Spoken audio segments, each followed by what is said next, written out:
Next, we have the council's consensus on the application by Orion, and I'm going to begin.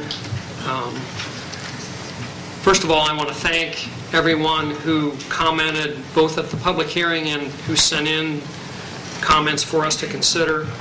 Those are helpful, thought-provoking, and it indicates the degree of interest our community has in what happens here and the planning process.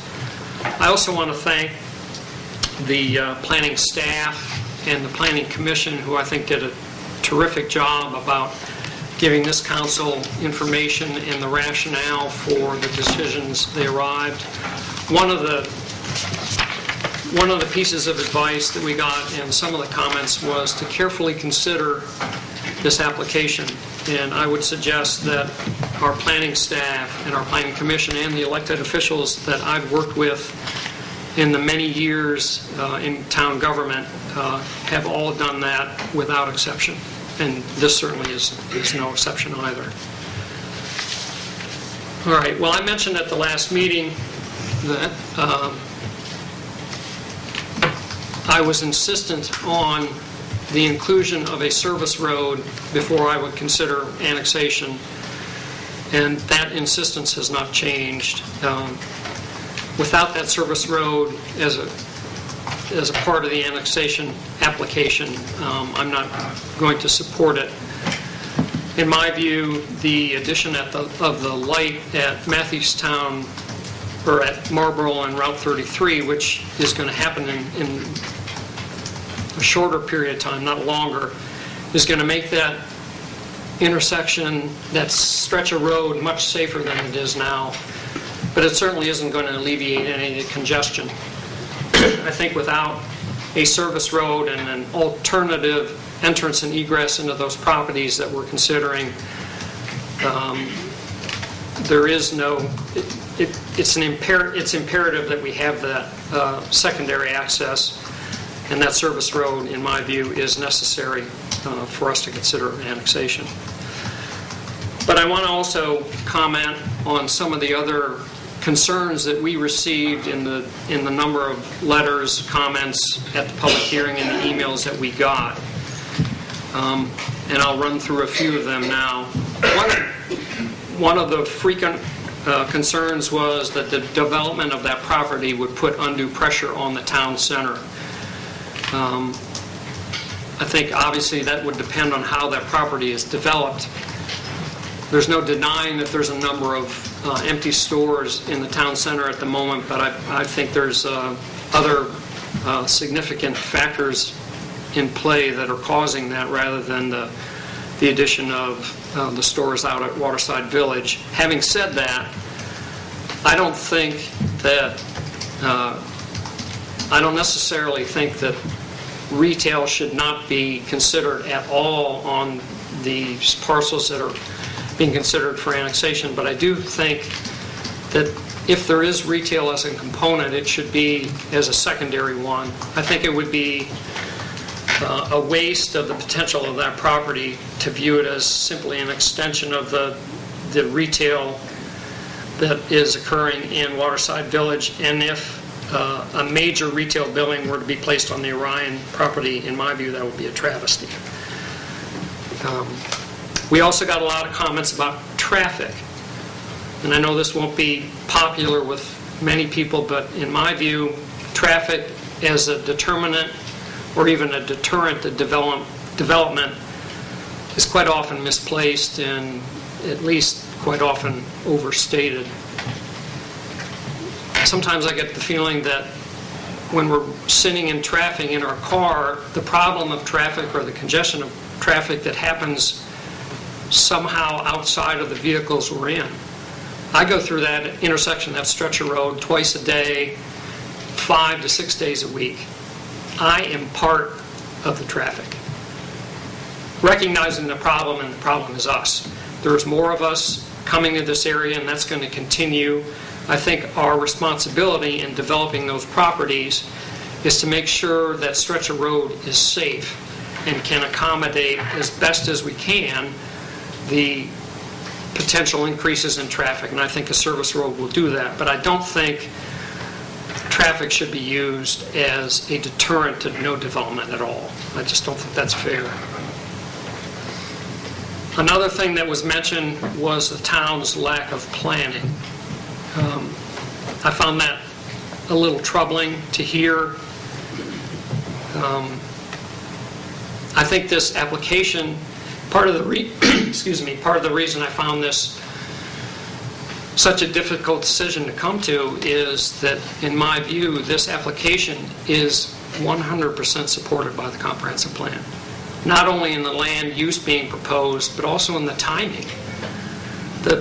Unless I'm mistaken, and Lynn, you can correct me if I am, our current comp plan was approved in 2010. At that point, the cycle for reviewing comp plans was 6 years.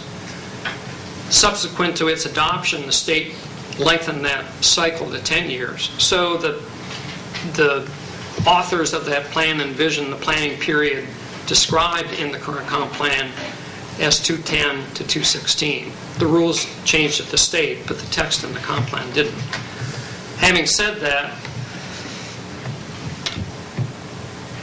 I think in my view, as I said, this application is completely supported by the comp plan, and I also think it's imperative that these properties come into town sooner rather than later and get on town water and sewer. I think without the town's sewer and water, the potential for economic viability is dramatically diminished. I also think that their inclusion on the town water and sewer is important just because of their location next to the headwaters of the Trinidad River. I was puzzled for a while why this annexation proposal wasn't brought before us with the current zoning left in place, with the light industrial and the commercial that's already exists on that property. But the obvious answer to that is they are bringing it before us and they're following almost to the letter the recommendations in the comp plan. That makes this whole decision, I think, much more difficult. I think it's one of the most difficult annexation decisions that I've encountered in my long tenure here in town government. As troubling as I find it, mainly because of its adherence to the comp plan, I also realize that the comp plan is not infallible. It is not a sacred text. And although I think in this particular instance the comp plan has got the particulars of this area correct in a general sense, I think that, again, I think these properties should be in town. They should be developed. They should be economically viable and be creating jobs for our community as they have in the past. We had a comment at our last public hearing that the Easton's growth boundary is nothing but green ink. Maybe so, but it's green ink that is also in the county's comp plan.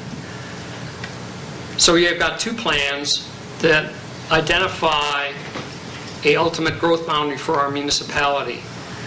And I would suggest to you that that green belt, that outer boundary, is not simply text, not simply green ink. I think it's the core principle of our planning document. What it does is determine an ultimate development boundary for Easton, which allows and encourages infill development and allows the rest of the county to remain rural. You can't expect no development. It just doesn't work that way. We got a number of comments from folks that said, I moved here 5 years ago because it was so pristine in this area and I don't want to lose that. Well, I hope we all understand the irony in that statement. When people move here, they put pressure on our communities. I think the beauty of Easton's comp plan is it focuses those growth pressures within a defined boundary. these properties are developed. There are buildings on them. They have been viable participants in Easton's economy for a long time. I don't think that should be disregarded. So I am 100% in favor of these properties coming into town. However, I also see these properties as being unique. Yes, there is a lot of traffic on that stretch of road. It is sort of a confluence of traffic to and from the Bay 100, St. Michael's, and all the areas out that way. It also is a gateway into the town of Easton. But I think more importantly, the properties that are part of this annexation, the adjacent property, the gray block property, and then the parcels a little farther out on St. Michael's Road, all of which are within either currently in Easton's boundaries or designated as within their priority growth areas. That affords us, I think, an excellent opportunity to look at that area as a small area plan and try and find the best and highest use that both provides a profit to the current property owners, and the ability to expand their businesses if they want to, but also considers the concerns of the rest of our community. But I want to be perfectly clear, if this request was before us, and it is not at the moment, if it was before us asking for annexation with the current zoning in place and a service road was being provided, I would be supporting this application. It is not doing that, and at this point in time, I'm not supporting the application. Mr. Silverstein? Mr. Ford, I think you've made a number of good points. I think that we all add as we have moved to the community, to the traffic and everything else. I do think that this particular piece of property is a unique piece of property. For 65 years, pyrotechnics have been used on it. There have been some circumstances where, unfortunately, they've had some fires and some other things. And so we know that with the retail development close by, we're really not in a position to be able to continue to use that property in the same way. On the other hand, I know that the applicant has said that as a condition of approval, they would agree no significant development would occur on the Standard Fusee property for a period of 5 years. But I, like Mr. Ford, are very concerned about the traffic impact. I don't want to see the ability to access 33 from that property. I want to see that on a separate road, and I would like to see, before I would take up the annexation, I would like to see agreements in place with the other property owners so that we knew that that was taken care of. So at this time, I'm not ready to vote in favor of the application. Mr. Lesher?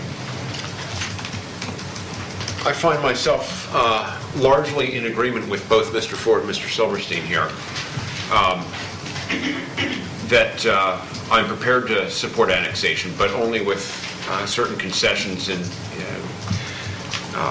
the interest of the town and in addressing the concerns I've heard expressed with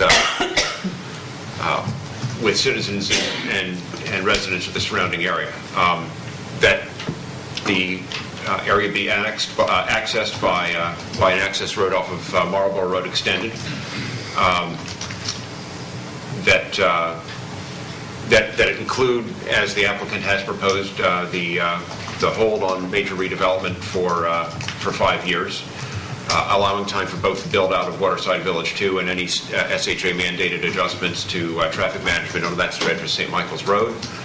I think pacing redevelopment in the context of the adjacent site currently under development allows for all of the interests to better assess and accommodate those impacts over time. And as we've heard, the attorney's already signaled consent for that condition. I'm actually leaning toward advocating for a third provision condition on this, and that's that the Planning Commission's recommendation of BC zoning be applied to this parcel. The town zoning classification that's most similar to its current county zoning.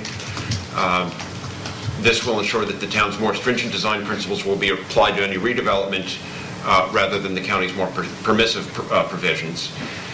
It will also prohibit any type, at least in the near term, of any retail or restaurant or similar high-traffic use of the site unless that zoning designation down the road is changed, and there's a substantial burden to make that change down the road. And at that time, we could ensure that the town would have the leverage to ensure site design, materials, other public concerns can be addressed with that. In the meantime, the current use can continue only with town sewer instead of the current septic. And I share the concerns with nutrient loading into the headwaters of the Tread Avenue that this will help to address. We've got shared goals with the county on that front.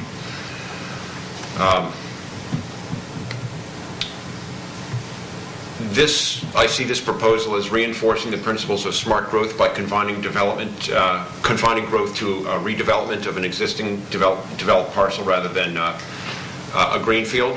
That is why this is in the priority 1 area for annexation. We, in fact, rooted the only greenfield areas out of the last comprehensive plan review that were not already developed. In other words, all of the remaining priority 1 areas around Easton that are those that are already developed. We're not looking to pave over any farm fields, and I think we've got the precautions in the comp plan to make sure that that pace of growth remains, the pace of expansion of the community remains slow and is confined largely or entirely in the comprehensive planning period to the already developed areas fringing the town.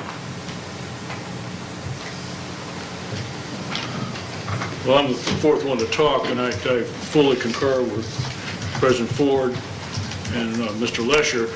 I have felt from the very beginning that this, if it was to pass, had to be contingent on a roadway connection to Marlboro, not to Route 33. I'm opposed to anything that would connect to Route 33, period. Adding to some of the things about the headwaters, one of the things that I think I would be particularly moved to see this development done because we've had an explosives factory there for 65 years. We've had 2 heavy fires there. I would like to take the environmental hazard, which I'm sure is under that, away from there and away from the headwaters of our county. And I agree that the zoning recommendation, the zoning board, I agree with it 100%. I think is the right way to go. And finally, I am firmly convinced, having worked in this particular council for a year, that we are more than capable of making sure that any development there is done with the best interest of the town of Easton. And you can assure that will happen. I guess I'm last.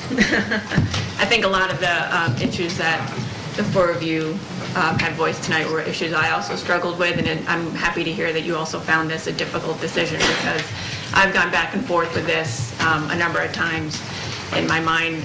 Did rely back to the comp plan, felt that this is in the comp plan. We've referred back a number of times on decisions on that piece of on that book.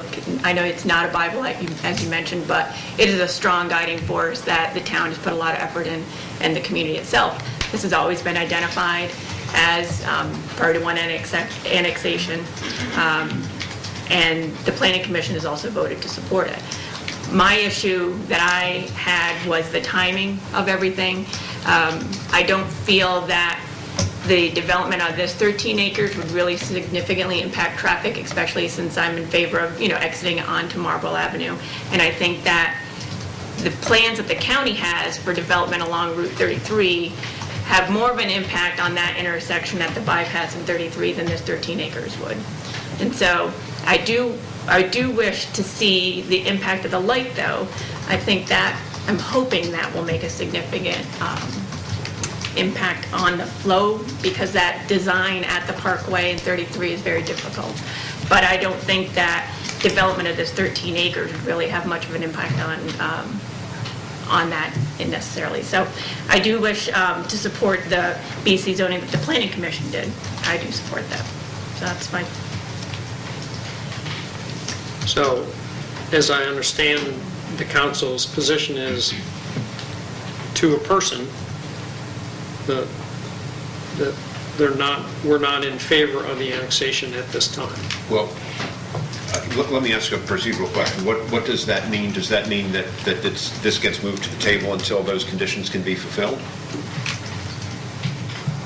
Until Sharon, those can you help agreements me can be with this put in place? Because I know, for example, at the public hearing, Zach had mentioned that they're willing to support a hold on development for 5 years, which I would like to see.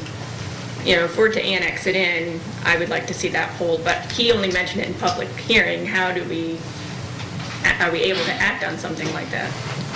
Well, in terms of how you move forward, I think that there are some options. You could vote on the annexation resolution, which it sounds like would be a no, or you could defer voting tonight to give them time to address the council's concerns and see if they come back with a proposal that you would find acceptable to address things like the service road and access onto Marlborough, whether they'd be okay with the BC zoning.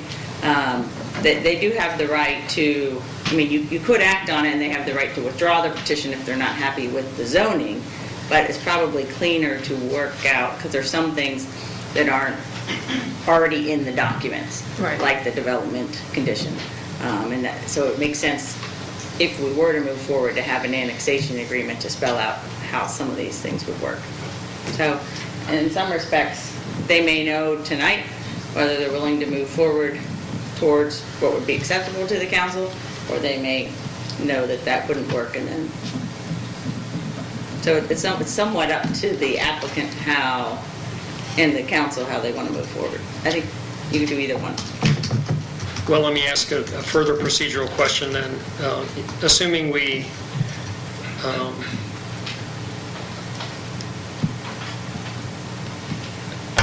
we've given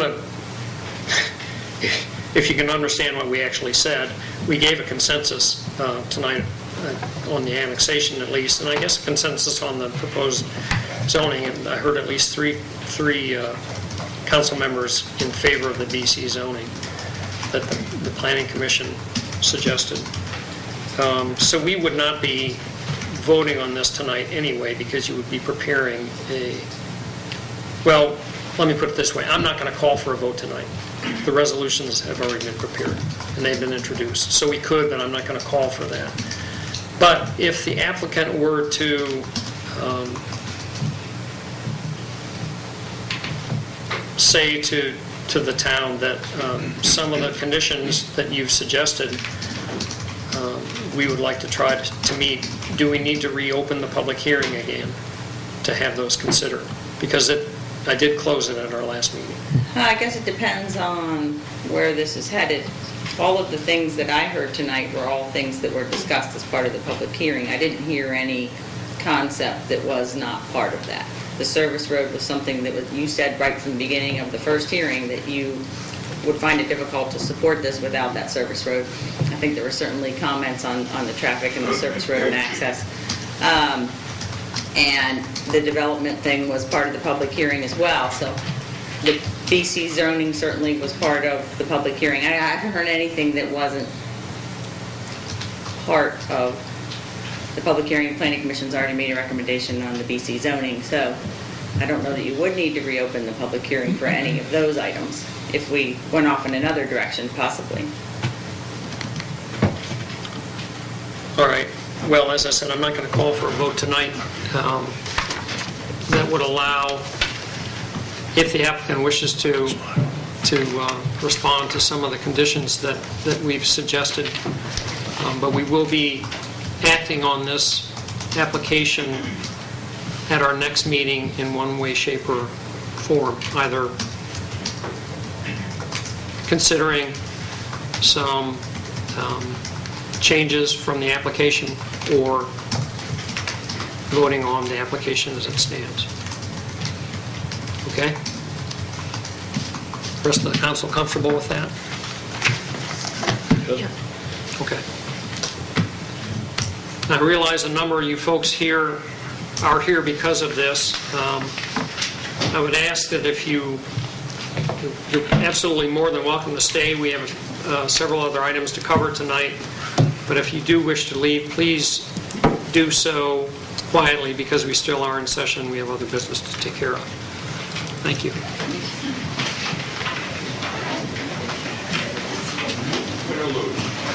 Great job.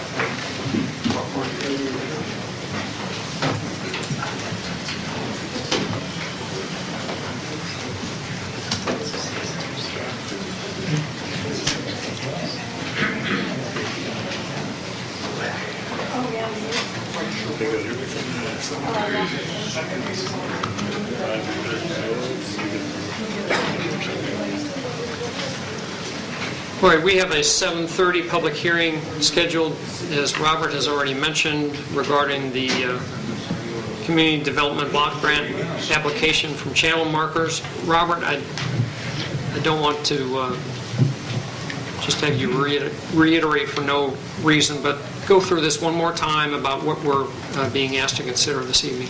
Mr. Ford, the ad that was run previously is specifically for the initially considered Community Development Block Grant to benefit Channel Markers in the amount of $500,000 for them to take a parcel of property that was used for the data center and to reutilize that for the purposes that Channel Markers exist to assist their clients. In discussions late last week with the Community Development Block Grant staff, we discussed with them the idea of inclusion of an additional $300,000 for the town of Easton portion of the Housing on the Hill project, which is the current projected shortfall. The CDBG folks felt that that was an appropriate thing. It stays at or below the $800,000, which is the statutory limit, and they encouraged us to file the application. However, from a procedural perspective, we would request you to authorize us to run an ad to include the town portion of the $300,000 up to a maximum of $800,000, including Channel Markers. And because we have to run two ads, one prior to submission, authorizing the submission, and then one after we've submitted and begun. In order to comply, we would request the council to let us either continue the public hearing at the next meeting for the additional $300,000 for the town's purposes, or reopen the public hearing at that point for the town's piece. One other item that has come up, as just for your all's information in case you didn't have time to read the email that I sent earlier, the Secretary has already announced that they are going to fund a piece of the Housing Authority efforts related to the Buffalo Soldier Home, which is not a piece of the town project because the Housing Authority owns that and is pursuing that separately from us. We don't have any objection to that, and we were concerned, though, that that may conflict with our ability to apply for the grant funding. We were assured by the CDBG staff that the funding for the Buffalo Soldier Home is in fact coming from special funds that are available to the Secretary, and it does not conflict or in any other way limit the amount that the town can apply for its own purposes or for the Channel Markers renovations of the property they have acquired, which, as you are aware, Channel Markers have been upfront with us for a period of many months that they would like us to sponsor. We've discussed it with Channel Markers. We at the staff level are completely comfortable with the idea of the town sponsoring, and we would recommend the council authorize that to proceed. But the big thing is for us to reopen it at the next meeting so we can then have the advertising that's required to comply with the procedural requirements of CDBG. Debbie Jackson is here from Channel Markers specifically to address what they propose, and we sent an email earlier today with the drawing, which Right. she has in her hand, I believe, And we did get that in the to describe what it is specifically they propose to do in this building, which sounds like it's an ideal use for them. So from a procedural standpoint, the public hearing tonight, because of the additional request for the $300,000 for the Housing on the Hill project, you're not asking us to act on anything this evening. No, but the council, we will ask you to act on the resolution authorizing the submission of the total grant at the next meeting. So after we have that, we will ask you to act on that. The deadline for submission to the state, I believe, is June the 2nd. As I said, June 3rd. Okay? So the motion is to authorize the... Submission of a grant application. Okay, submission. In the amount of $800,000 at that point, which you don't have in front of you yet. I'd make that motion. Well, Is it? He's going to ask it for the next meeting. For the next meeting. Does this require any funds from the town, or is it 100% funding from the state? We are asking for 100% funding from the state. However, as you are aware, you may or may not see that, although we were encouraged by the staff to ask for it. We were encouraged by the CDBG staff to ask for it, not our local staff. So we don't have to do anything this evening? Tonight, all you have to do is listen and have a public hearing. And I would suggest that you allow Debbie to speak so that she can give you the Channel Markers project, which actually is an exciting project. that's a wonderful segue, Debbie, if you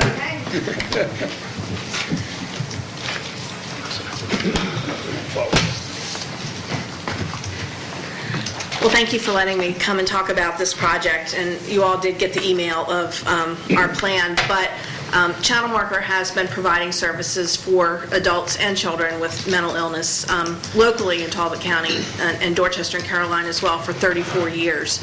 And we have our program site is on Port Street, and our administrative offices are on Brooks Drive, which are rented facilities. Port Street we own.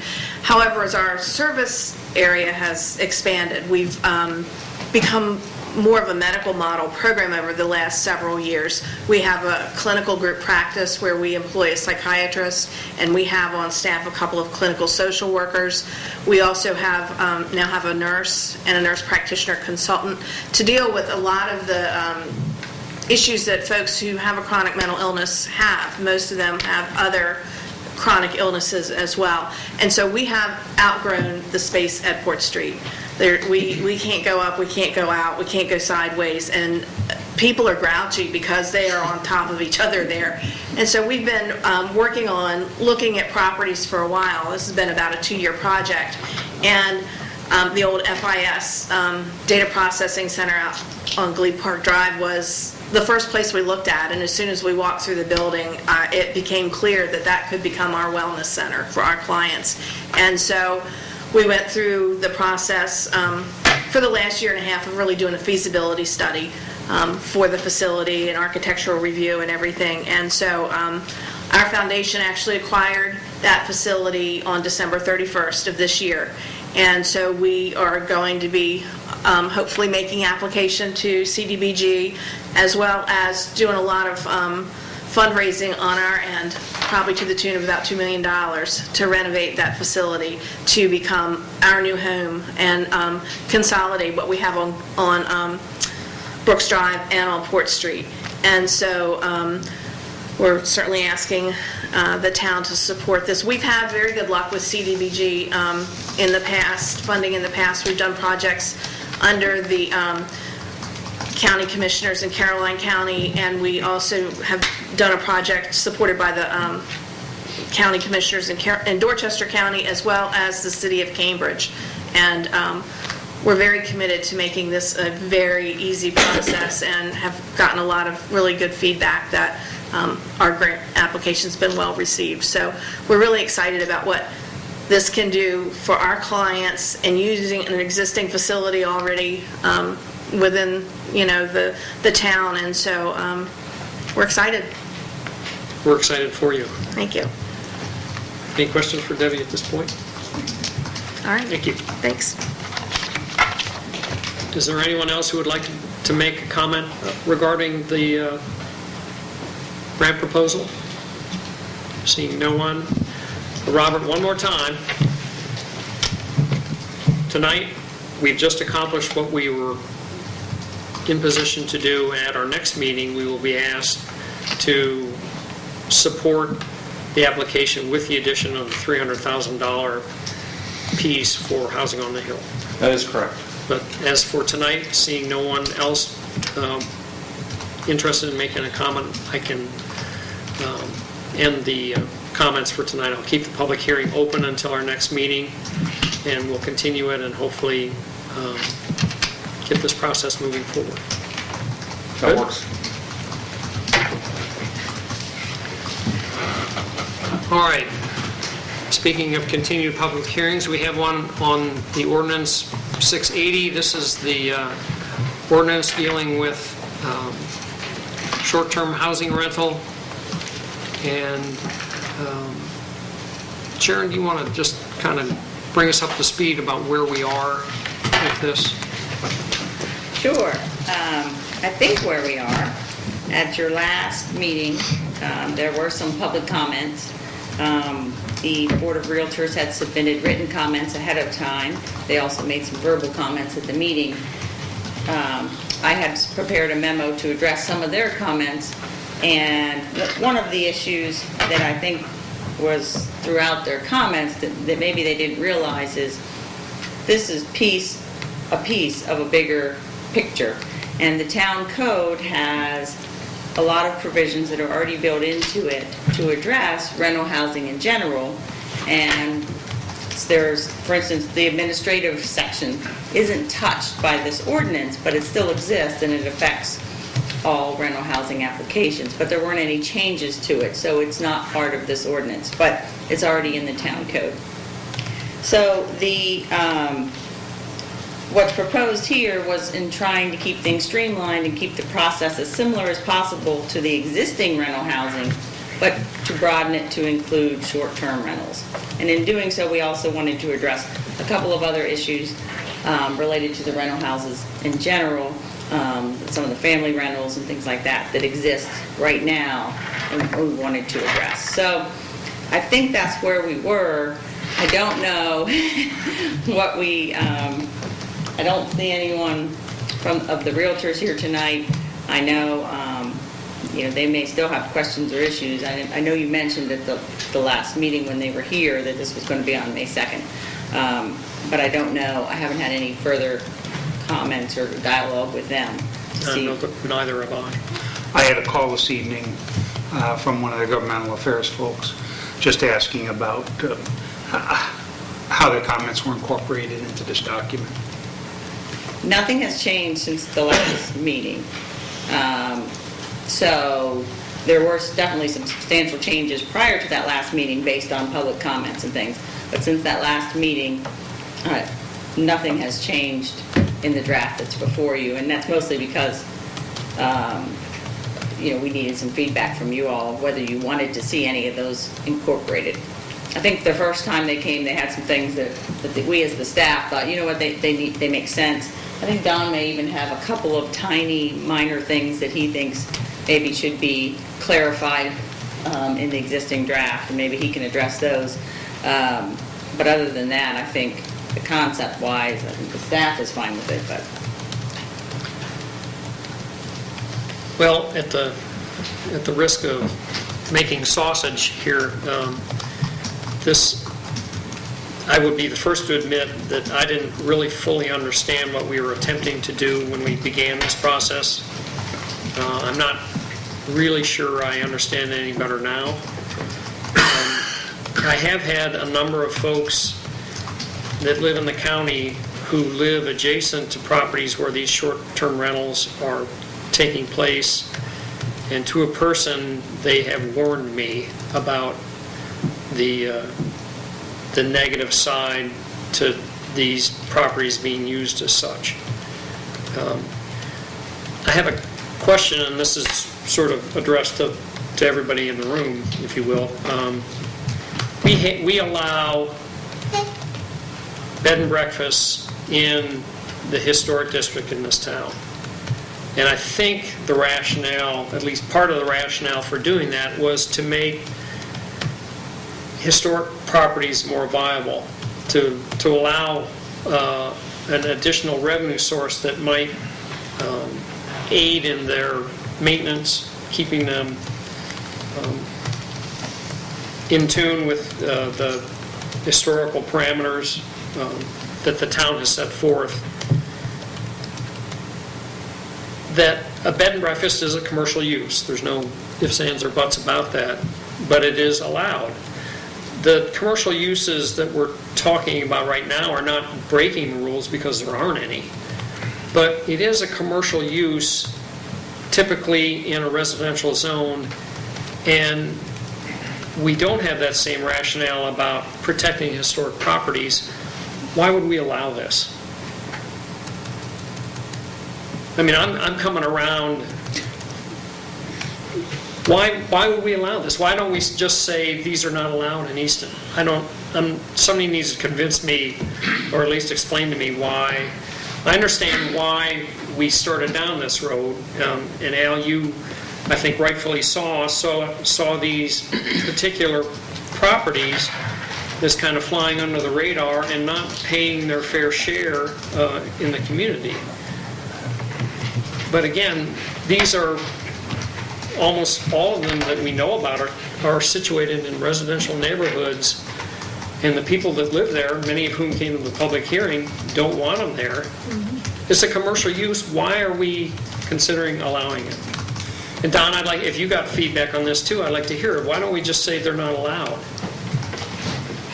And just to give you an example, I live within 2 blocks of 2 bed and breakfasts, and within another block, another home was purchased for an Airbnb within walking distance of these 3 bed and breakfasts.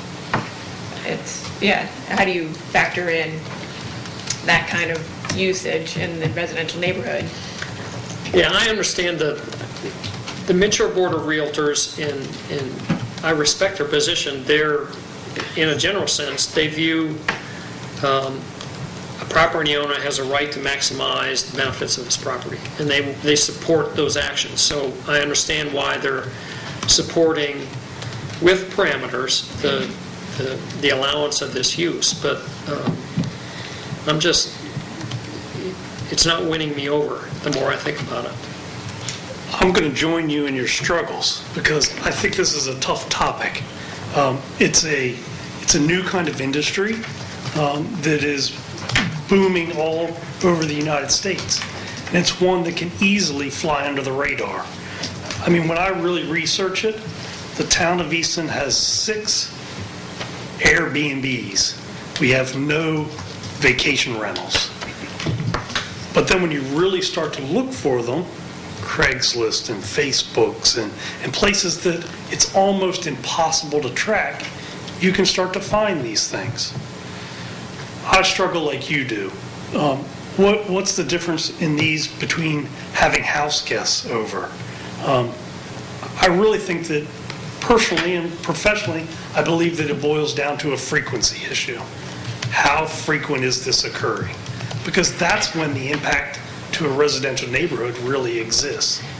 And how to begin to regulate that? I think we've got a real good foothold on how to do that. I think we've made some real good progress that creates some legislation that at least says we're going to acknowledge that these things are going to exist, most likely whether we have something on the books or not. I think even if we denied them, they're going to exist in Easton. They're here today. They're already here.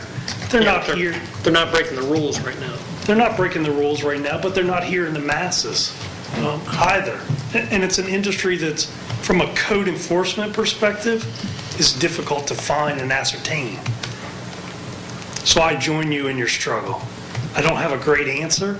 I think Sharon and I are both looking for some direction on how you as a council would like to proceed in this.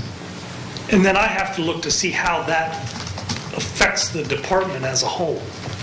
So and this is just me talking because I am struggling with this. But if the council's decision was to say, well, we don't think we should allow these in Easton, what does that do to you? I mean, this is going to, infractions are going to be complaint driven. That's the only way you're going to find out about them typically. Yeah, I mean, this is really, it's going to be an honor system. There are going to be certain ones that are easy to find because they're being marketed. They're out there in the forefront. 6 of them stand out immediately. The others are going to be complaint driven. I mean, we already have one that I know of that I can't find it. It doesn't exist as far as I'm concerned. But I know from a community that it does exist. We've received the complaints about it. But I can't find any advertising.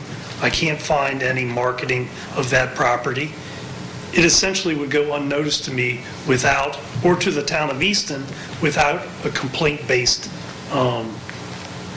thing. At the same time, if we refuse to accept them, I'm going to have to take enforcement action on that. What kind of enforcement action is actually going to be effective on these? And I don't have an answer for you for today. But what I really need, and I think Sharon needs equally, is some amount of direction on which way we're headed. We're drafting ordinances that I believe allow these. They allow them with certain provisions to exist by contacting your neighboring properties, by having a management company exist, and it really legitimizes them. I really think that it boils down to a frequency, though.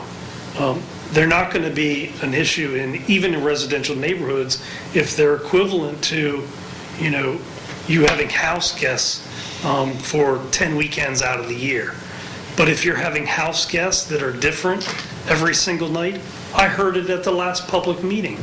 There are fears of who those people are, when they come and go, how much noise they make. I agree. There are the potential for those type of issues for these. And again, I struggle to say how the town of Easton should handle them. So I look to you all as a group for direction, and I'll try to figure out how that can be regulated from a management perspective.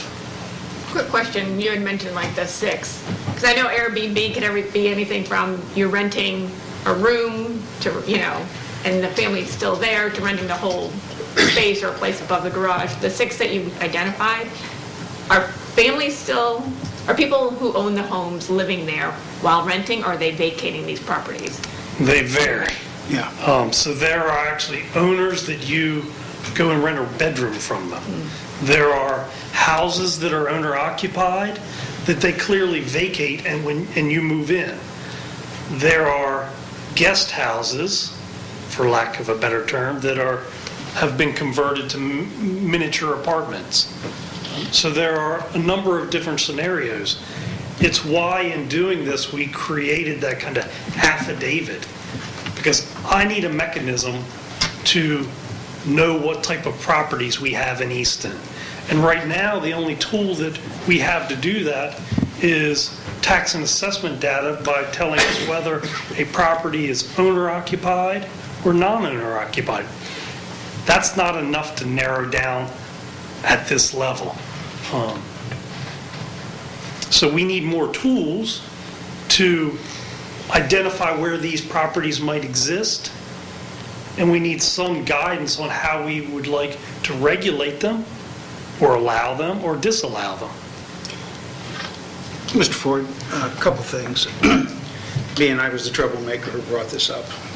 I'm not forgetting that either. Thank you. I looked at St. Michael's. St. Michael's does not allow anybody to rent their property for less than 4 months at a time. Except in one small neighborhood. In one small neighborhood. So, I mean, that is an option. I had a call. We were doing a Fairfield Inn ribbon cutting open. And I had a call from a gentleman who was a mayor in Utah, in a community where there are tremendous amounts of bed and breakfasts. And he had two reasons. Number one, he has a software company, and he has a proprietary piece of software with spiders that go out and search the internet and search all different types of sites that offer properties for rent. So of course he was trying to get me interested in, that particular piece of property, a piece of software, to see if we were interested in buying it. I never pursued that. But I also asked him to send me a copy of their bed and breakfast ordinance, which I think I shared with the staff, which was like this, extensive, and probably way too overwhelming. But it talked about how many square feet you needed to have for the vehicles. I mean, it talked about all of those different factors. So, the question is, do you want to get into the business or don't you want to get into the business? I have a person in my ward who claims that almost every night the property next door to them is renting a secondary building. And, so what does that do to trash? That's their question. Do we charge that person more for their trash because now they brought other people onto the site? I look at the fairness issue with the commercial property. The commercial property pays their employees, pays taxes, pays the, and I'm talking about lodging, pays the fees for the accommodations taxes, pays insurance, and all those other things. So, if we're going to allow B&Bs, then number one, we got to make sure that they meet the fire codes. I know if you have a rental house, you get a rental house, and you buy something and remodel it, you better put in different windows in the bedrooms. Are we going to go there and we're going to make them do that?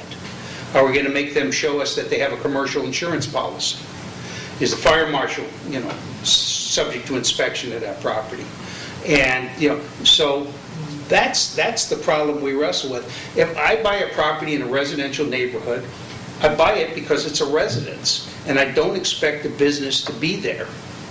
Now, if you have a special exception, and they have to come before, and the neighbors get notified, and then somebody makes a decision, yes or no, like a home-based business. And I know I don't want to add additional burden to your staff or to the town's budget, but it is an issue that everybody around the country is dealing with. And last night on TV, Airbnb had this big ad showing people in different communities all across the United States and saying basically, be home. You can be in your home, away from home, for one night or 5 nights or anything else. It was, don't visit, live there. Yeah. And so, I can see a proliferation of individuals who will say, hey, here's a quick way to pick up some money and do some things. And I just think that it's a small issue now, but as you say, there's an underground. I'm still of the opinion that if it's less than 4 months, if you're renting for less than 4 months, I don't think it should be done in a residential neighborhood. I mean, that's why we have B&Bs, in the historic district, and they have to be a certain house, and they have to meet all the codes. And if I remember correctly, that house right across the street from the post office, they had to sprinkle that place. They had to do everything and spent millions of dollars in the process. And, I just don't think it's fair to just let somebody start inviting people to come to their house and stay overnight. That's my thoughts.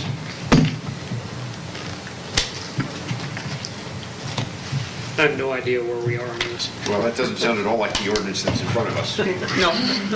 And this is a crazy situation. I have several rental houses, and I have to go through all the procedures. And he comes down, they check all the light bulbs, everything. And I have to, if I have a fire in the place I would have to show that I have fire and everything going and working. These Airbnbs, you stay in Joe Blow's house and they have a fire and his person can't get out because the window's not big enough or doesn't meet standards or so on. And we have a problem there. And I think my problem with all this is we've now uncovered this thing. What do we do with it? Because now we're recognizing that they're out there. And I don't see a solution to it. But I see it coming back and biting us somewhere. Plus, from a personal point of view, I resent the fact that I'm paying all these taxes on these rental houses, and these people are getting their money to put in their pocket, and they're walking away with it. Well, they're getting a homestead exemption because it's their primary residence, and now they're turning it into a commercial property. They should lose their homestead exemption. I mean, if they're going to go be a commercial property, there should be consequences for that. I just, I know it's heresy, but, if you're a commercial property, you're not getting a homestead exemption.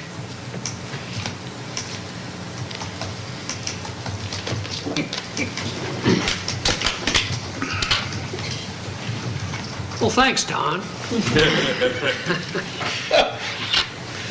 You're welcome. I'd like more, but some kind of direction. The model that I've had in mind in this has been, and just because of my familiarity with it, is St. Michael's, where, like with our B&B ordinance, there was, we provided a mechanism to create, as you said, economic viability for some houses in the historic district, only by special exception. There are a lot of layers to that.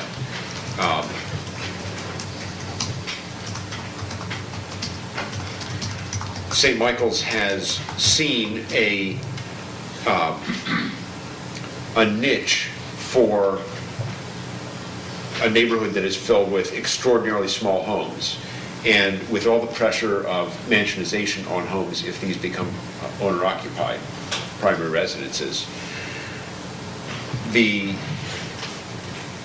short-term rental is filling a real niche by saying these things are treasured, they're valued for short-term rentals. They can remain viable, they can remain economically viable and take those pressures from mansionization off by creating the short-term housing license. And so that fills a real need in that community. We haven't been responding to a real need or a public demand at any rate. In this case, it is more a reaction to, if you will, underground activity or just unregulated activity in this case.